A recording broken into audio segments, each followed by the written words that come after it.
Ni y bore yma o dad. Arwain ni y bore yma o dad, mwyn i ni deimlo bod breichiau'r teulu ysbrydol yn cynnal ni, ac y byddwn ni'n gallu dy addoli di mewn ysbryd ac mewn gwirionedd, yn enw Iesu. Amen. Yr emyn cyntaf yw'r nawfed, wedi ddewis bythefnos yn ôl. Ond mae yna eiriau yma sydd yn mynd at yn clonen i'r bore yma, y nawfed emyn. Deiwn yn llon at orsedd Duw, ein ceidwad di-gyfnewid yw. Gwyrth ei drigaredd sydd o hyd ar waith, yng nghanol helbyl byd. Gwir yw y gair, fe ddeil yr ior i agor llwybr drwy y môr. Lle byddo ffydd, fe ddyru ef ddŵr pyr o'r graig a manna o'r nef. Deulu waredi heb lescau ei blant rhag llewod yn y ffai. Yn ceidw eto rhag pob nam yn ffwrn y byd a'i ysol fflam. Fe ddyru Duw, lle caffo ffydd, ar ôl pob croes, rhyw drydydd dydd, daw at drieiniaid fel o'r blaen o'i gariad mawr, i dreiglo'r maen, y nawfed emyn.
Mae'r darlleniad y bore yma yn dod o Efengyl Mathew, y nawfed bennod.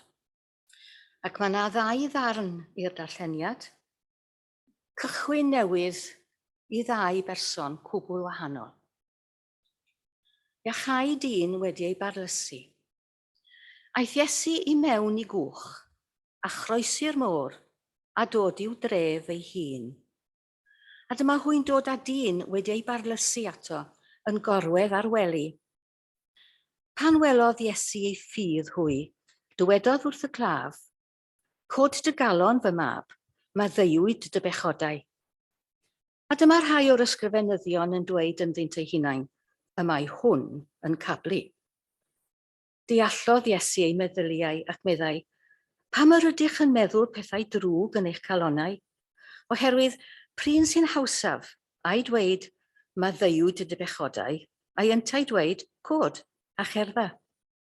Ond mwyn I chwi wybod bod gan fab y dyn awdurdod I faddau pechodau ar y ddeiar, meddai wrth y claf, cod, a chymer dy wely a dos adref. A chododd, ac aeth ymaith i'w gartref.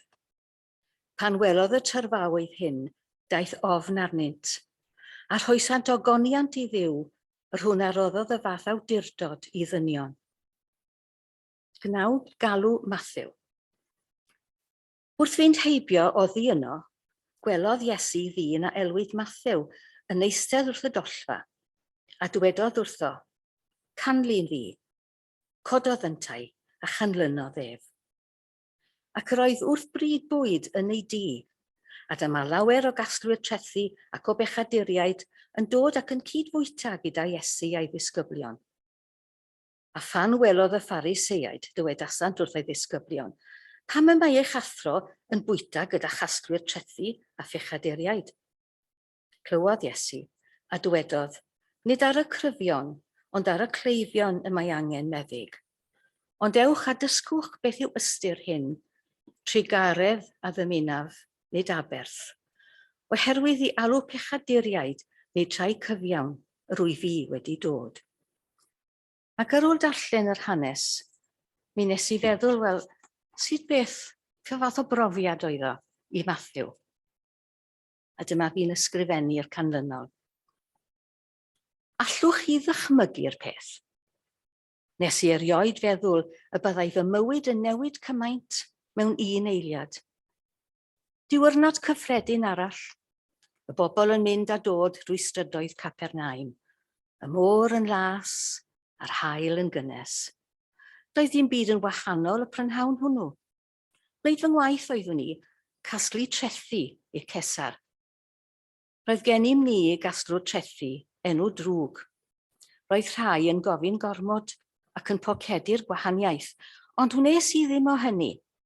Wel, ddim i'r bobl gyffredin beth bynnag, ond roedd ambell Phariseaid a Sadwseaid yn gorfod talu ychydig yn fwy nag oedd rhaid. Wel, mae pawb eisiau byw, dyna oeddwn i'n ei gredu ar y pryd, beth bynnag. Yn sydyn clywai sŵn traed yn rhedeg ar hyd y stryd. Mae o'n medru cerdded, mae o'n cario I fatras, welsoch i'r fath beth? Roeddwn I wedi ei gweld nhw'n cario'r trian ar ei fatrais. Doedd y heb wneud diwrnod o waith ers talwm. Cario'i fatras, sut gallai hynny fod? Mi wyddwn I fod Iesu wedi dod adre I aros I dŷ Seimon Pedr, y pysgotwr. Roedd rhyw gynnwr fel ton ddisgwylgar yn dod dros bawb pan fyddai o'n cyrraedd. Wni ddim be ddigwyddodd wedyn. Yn sydyn, aeth yn dywyll, ei bod yn brynhawn, a chysgod yn cael ei daflu dros y llyfrau oedd ar y bwrdd o'n blaen I. Cysgod fel croes, ond mae dyn a'i freichiau ar led oedd yno. Edrychais I fyny. Canlun fi, meddai. Yr eiliad honno, heb feddwl am y canlyniadau, gadewais fy ngwaith ac arian y dreth ar y bwrdd. Codais a'i ddilyn ar hyd y stryd. Mae'n siŵr fod y casglwyr trethu eraill yn y swyddfa wedi cymryd drosodd. Hwn I ddim yn iawn. Ond oedd dim ots gen I. Roedd wedi fy ngalw I fod yn un o'i ddisgyblion. Fi, publican, person oedd yn gasglwr trethu. Fi oedd yn was bach i'r gelyn mawr. Fi o bawb. Roedd y dyn yn rhyfeddol ym mhob ffordd. Roedd rhaid I mi ddathlu. Aros, meddais wrtho, paid â mynd I dŷ Pedr, ti dim cartre fi. Mi fydd yng ngwraig wrth ei bodd yn dy gyfarfod. Mae'n siarad amdanat o hyd. Mi fydd llawer o'n ffrindiau yn falch o dy gyfarfod hefyd. A dyna I chi hanes diwrnod cyntaf gweddill fy mywyd. Nes I ddim edrych yn ôl. Roeddwn wedi cyfnewid bywyd moethus a bywoliaeth sicr I ddilyn breuddwyd pob iddew. I fod yng nghwmni'r Meseia. Wyddwn bellach, neu fy ngwaith I oedd ei gyflwyno ef i'w bobl ei hun. Ie, i'r Phariseiaid, y Sadwseaid, a'r ysgrifenyddion, y publicanod a'r pechaduriaid, a'r bobl gyffredin, ond yn fwy hyd yn oed na hynny, I ddilyn ei orchymyn i bregethu'r efengil i'r holl genhedloedd, gan ei bedyddio yn enw'r Tad, a'r Mab, yr Ysbryd Glân. Dyna pam wnes i ysgrifennu'r hanes. Bydd y geiriau hynny yn llefaru ymhell ar ôl i'm llais i ddistewi. O'i bendith ar y gwrando o'r darllen o'r gair sanctaidd ac ar eiriau meidro. Gawn ni weddio.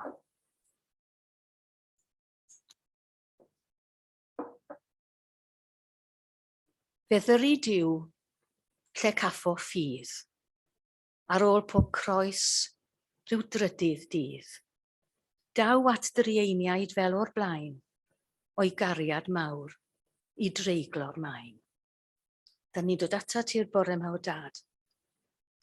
A theimladau cymysg. Da ni wedi byw drwy stormydd geirwon y geia. Da ni'n gweld y blodau o'n cwmpas. Da ni'n gweld y dydd yn ymestyn ag arwydd o wanwyn yn cedi o'n blaenau ni. Ond eto i gyd, yng nghanol hyfrydwch natur ac yng ngwyneb gobaith bywyd newydd, mae'n clonau ni yn fryw, oherwydd bod y teulu dynol yn dioddau. Mae'n byd ni wedi newid ers dydd Iau dwytha.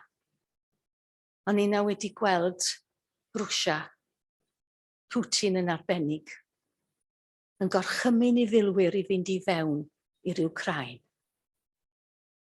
Fe iaith am gwlad, fe caraf mwy a mwy, fe beri popeth hardd tra paro'n rhwy. Dyna yw cri pobl y wlad y bore yma.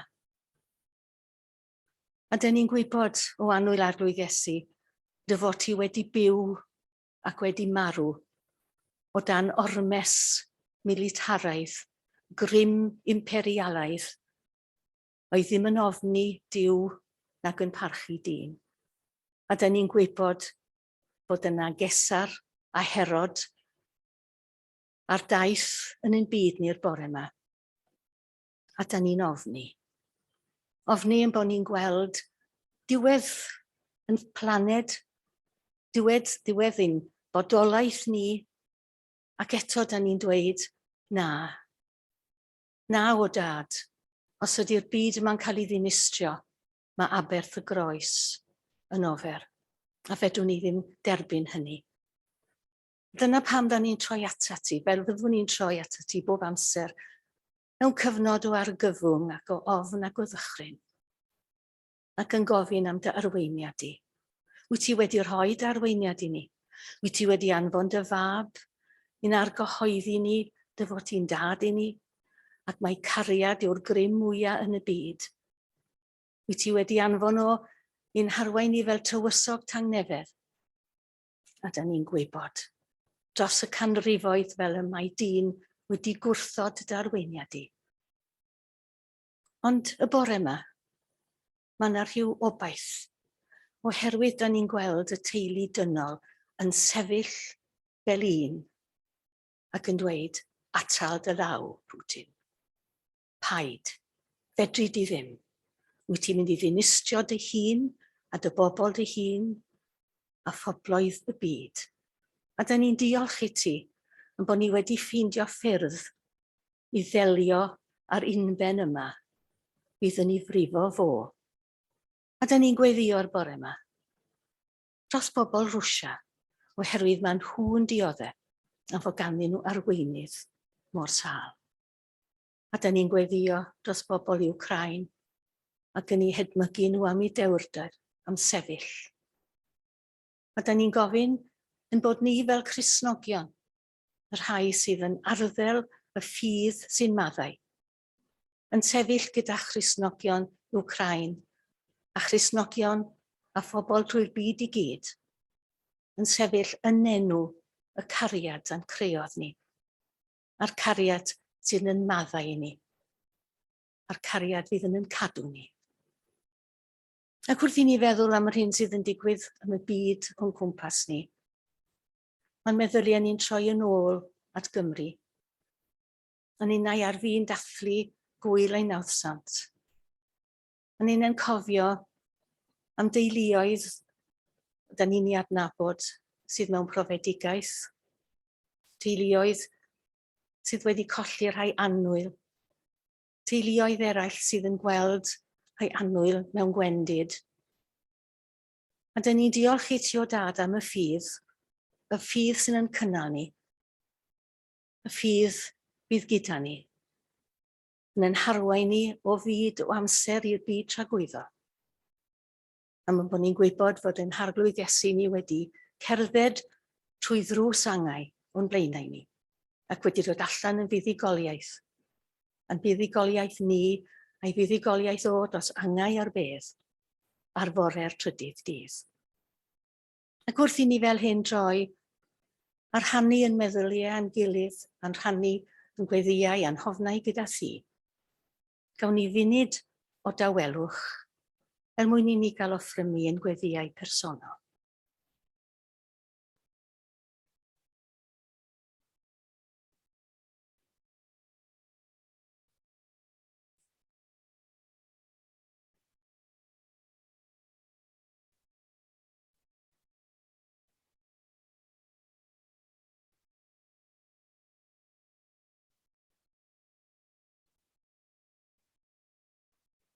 Rwy ti wrth law o hyd i wrando cri. Dyna paham fod nesau ata ti, mor dda i ni. Clywyn gweddiau, arwain ni a bendithia ni. Am y bod ni'n gofyn hyn oll yn enw ac yn heiddiant ein hanwyl arglwydd Iesu Grist, a'n dysgodd ni i ddweud gweddi'r teulu gyda'n gilydd. Ein tad, yr hwnnwyt yn y nefoedd, sancteiddiad dy enw, deled dy deyrnas, gwneler dy ewyllus, megis yn y neb, felly ar y ddeiar hefyd. Dyro i ni heddiw ein bara beunyddiol, a maddau i ni ein dyledion, fel y myddeiwn unna i'n dyledwyr. Eithir gwared ni'r rhag drwg, canis eiddo ti yw'r deyrnas, a'r nerth a'r gogoniant, yn oes oesoedd. Amen. Nawn ni droi at yr ail emyn a diolch i Margaret am chwarae i ni. 766. Addo na fi ti fy niw, rodion i fydd tra bwyf byw. Meithrin ysbryd diolchgar mwyn, meddwl pur heb ddig na chwyn. Addo na fi ti fy niw, wneud fy ngorau tra bwyf byw. Cymwyn asgar ar fy nhaith, nod gwasanaeth ar fy ngwaith. Addo na fi ti fy niw, dystion ffyddlon tra bwyf byw. Sefyll dros y gwir a'r glân, grym dy gariad i mi'n gân. Addo, ond ni allaf ddim heb dy gymorth dwyfol im. Dilyn Crist yn eglwys maf, bywyd llawn yn wir a gaf. 766.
Bydded ymadroddion fy ngenau am yfyrdod fy nghalon yn gymeradwy ger dyfron o arglwydd fy nghaig a'n prynwr.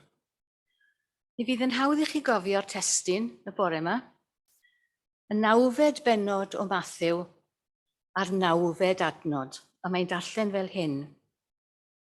Wrth fynd heibio oddi yno, gwelodd Iesu ddyn a elwyd Mathew yn eistedd wrth y dollfa, a dywedodd wrtho, canlyn fi, cododd yntai, a chanlynodd ef. Yn enwedig y ddau air yna, canlyn fi.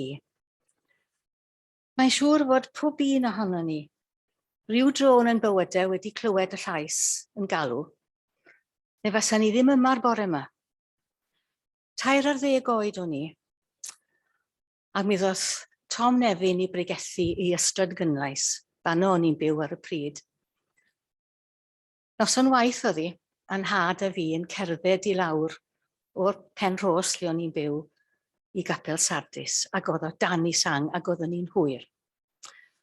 Ac oedd rhaid ni eistedd reit yn y blaen. A dwi'n dal i gofio'r noson honno, pregeth Tom Nefyn, yn disgrifio sut oedd o allan yn yr anialwch, a'r wraig yma'n dod ac yn taro crwyn anifail ac yn gofyn am ddŵr, mwyaf, mwyaf, mwyaf. A oedd o wedi rhannu pethau ddŵr efo hi, bod y dŵr yn bryn. Ac ar ddiwedd yr oedfa, dyma fo'n gofyn, pob un ohonoch chi sydd am rhoi eich bywyd i'r arglwydd Iesu, arhoswch ar ôl. A dyma fi'n dweud wrth yn had, dwi eisiau aros.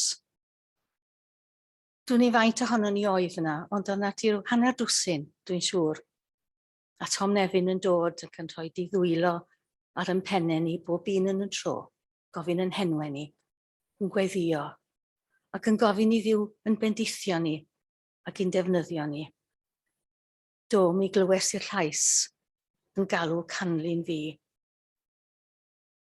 Ond nes i ddim.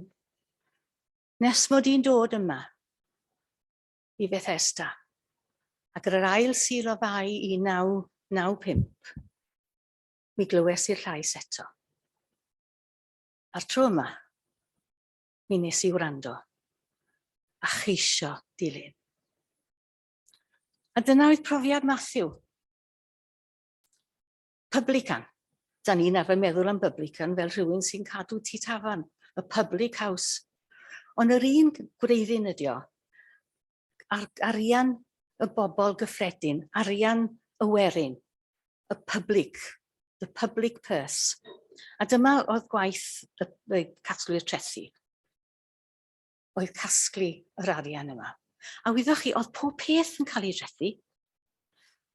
Os oeddech chi yn tyfu cnwd, o'ch chi'n gorfod troi hyn a hyn. Os o'ch chi'n dal hyn a hyn o bysgod, o'ch chi'n gorfod troi. Popeth oedd yn teithio ar hyd y ffordd, dyn ni'n gwybod am dalu treth ffordd, oedden nhw'n gorfod gwneud. Ond pobl dlawd oedd y rhan fwyaf ohonyn nhw. Ac oedden nhw'n cael ei gormesu yn ddidrigaredd. Ac oedd yr arian yn mynd i gynnal militaraeth a chynnal yr ymerodraeth Rufeinig. A dyn ni'n gwybod bore yma beth sy'n digwydd pan bod grym yn mynd tu hwnt i allu dyn i ddirioliau. Ac oedd Mathew yn gwneud bywoliaeth braf. Sicr, oedd ddim eisiau fo fynd allan ar y môr i bysgota. Na, oedd y pysgod a'r arian yn llifo ato fo. Mae dwy stori iachau'r dyn oedd wedi barlysu a galw Mathew. Efo'i gilydd ym mhob un o'r tair efengil. Lic i mi sy'n rhoi yr lliwiau, y manylion. Dych chi'n cofio'r 4 yn cario'r dyn wedi barlysu. A dych chi'n cofio nhw'n tynnu'r to. Hwnnw o'n i'n methu ddall pan o'n i'n blentyn. Wrth gwrs, nid to fel sy'n gynnon ni, nid llechi, ond pridd wedi sychu oedd y to. Mi oedd na ddistiau, oedd, ac wedyn oedd na wellt a'r mwd wedi sychu ar ei beno. Ac oedd hi'n hawdd iddyn nhw dynnu'r to a gollwng y trian i lawr. A'i dwyster nhw, a'i ffydd nhw, a'i ymroddiad nhw, a'i ffyddlondeb nhw, mwyn i'w ffrind gael ei achad. Ydych chi'n cael y darlun bach yna o Iesu yn darllen meddyliau'r Pharisëd. Mi ddwedodd wrth y trian, ha fab, mae ddeuw wedi ti bechodau. Beth bynnag sy'n dy boeni di, mae'r ddyled wedi thalu. Da chi'n gweld, oedden nhw'n meddwl fod salwch a phechod yr un peth, ac mae cosb am bechod oedd salwch. Ac oedd ddim rhaid i'r dyn fod wedi pechu fysau dad neu fam neu nain neu daid yn ôl sawl cenhedlaeth. A mi fysa'r pechod yn disgyn ar y creadur yma. Doedd o'n ffordd hirt o feddwl.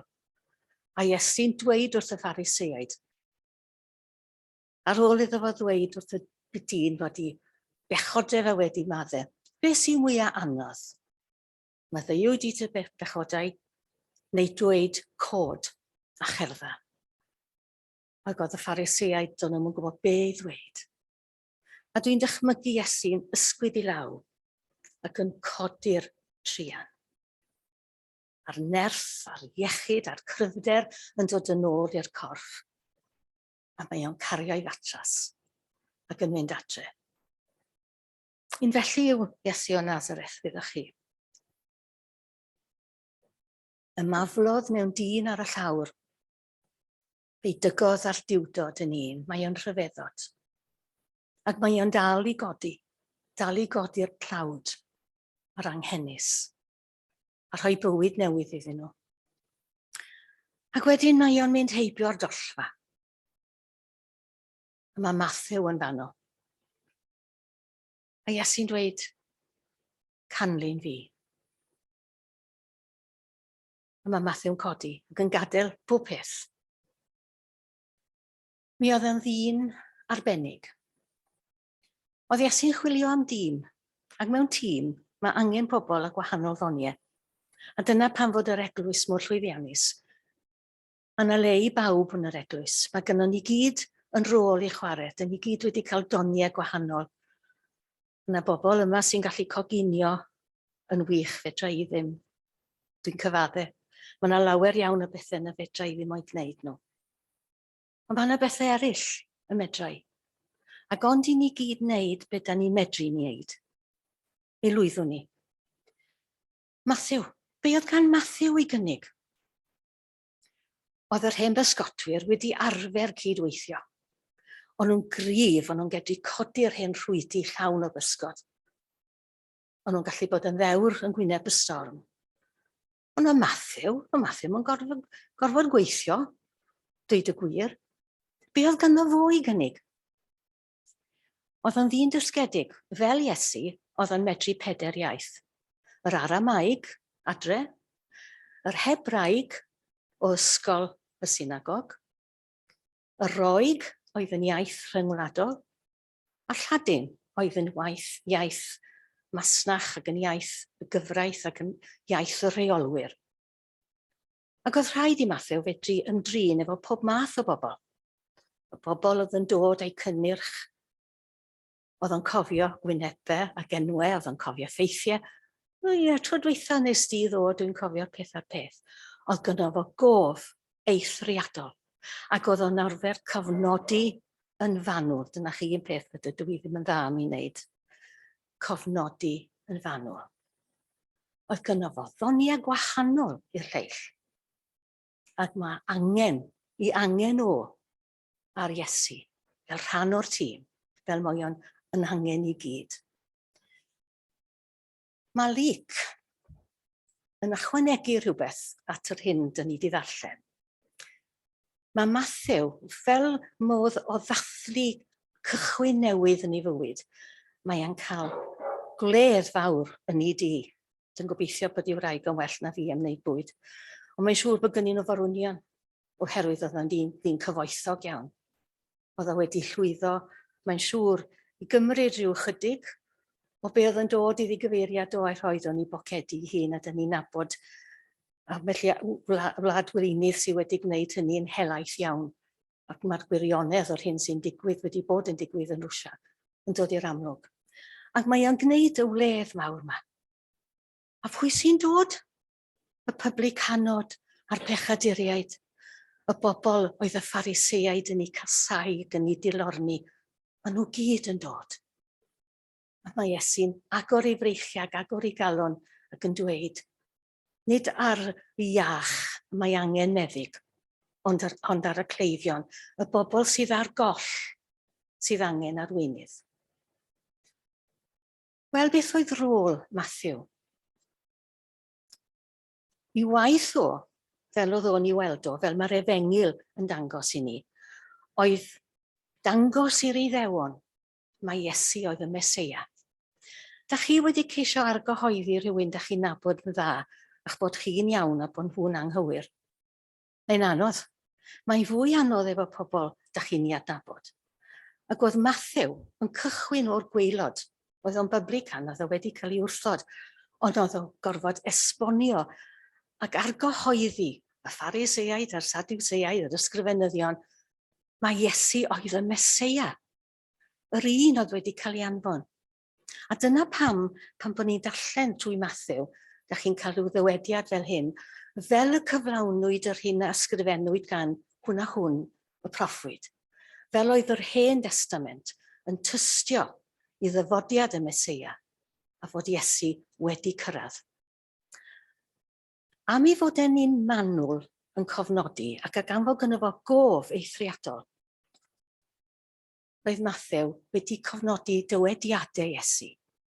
Dyma chi gamp. Da ni'n cofio'r gwirthiau, da ni'n cofio'r damhegion. Ond y dywediadau, pan o'n i'n dysgu'n Maes Garmon, da chi'n cofio, na lawer yma bore yma, a chysylltiad y Maes Garmon, o'n i'n gorfod gwneud gwasanaeth i'r dosbarth.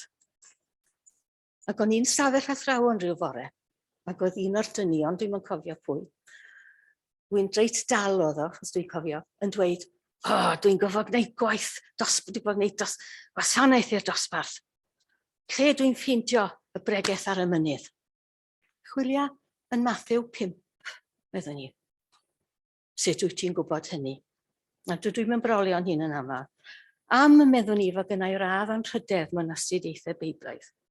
Ond o'n i'n gwybod y gwynfydau ymhell gyn hynny, yn dod. Gwyn ei byd yr rhai sy'n glodion yn yr ysbryd, oherwydd ei ddyn hwy yw teyrnas nefoedd. Gwyn ei byd y tangnefeddwyr. Dyna dyn ni angen bore yma. Gwyn ei byd y tangnefeddwyr, cynnes hwyl a elwyr yn blant i ddiw. Yn Matthew ma nhw, mi oedd y ddawn yma i gofio ac i gofnodi yno. Ac mi ddefnyddiodd Luc a Marc lawer o ddywediadau oedd wedi cofnodi gan Matthew. Ond nid yn unig yw bobl ei hunan, ac i ninnau hefyd cofnodwyd, ond i'r byd i gyd. Reit yn niwedd yr Efengil.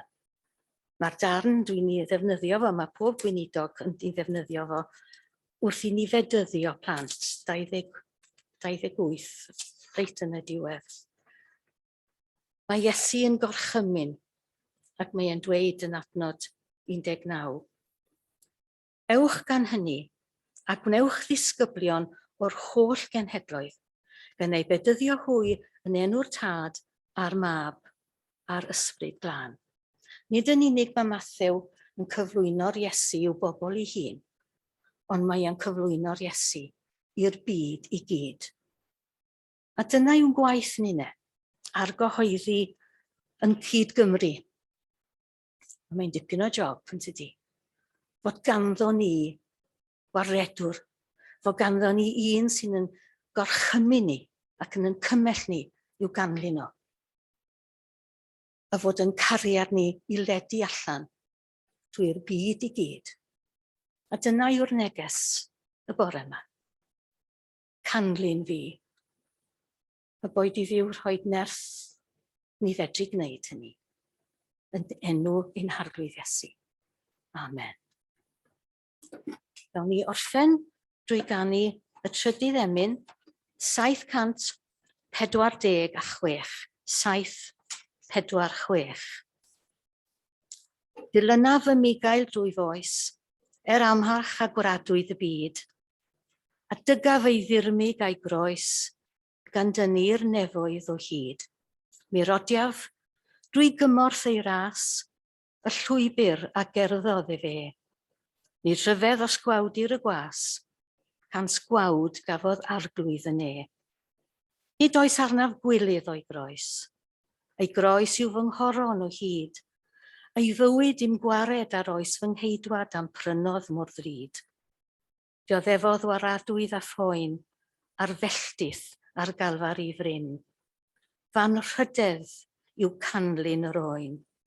Yr oen a ddioddefodd fel hyn, 746.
Oed dioddefaint yr oen, na'r gyhoeddi ni'r bore yma, o'r angen i'w ddilyn a'i ganlyn, weddill ein dyddiau. Byddwn ni'n gofyn i'r cariad hwnnw, dangosodd y tad tuag at ei blant, gael ei ddangos gan y plant tuag at ei gilydd y bore yma, drwy'r byd i gyd. Gawn ni'r rhannu'r bendith gyda'n gilydd. Gras ein harglwydd Iesu Grist, a chariad Duw, a chymdeithas yr Ysbryd Glân, a fyddo gyda ni oll o'r awr hon, hyd byth. Amen.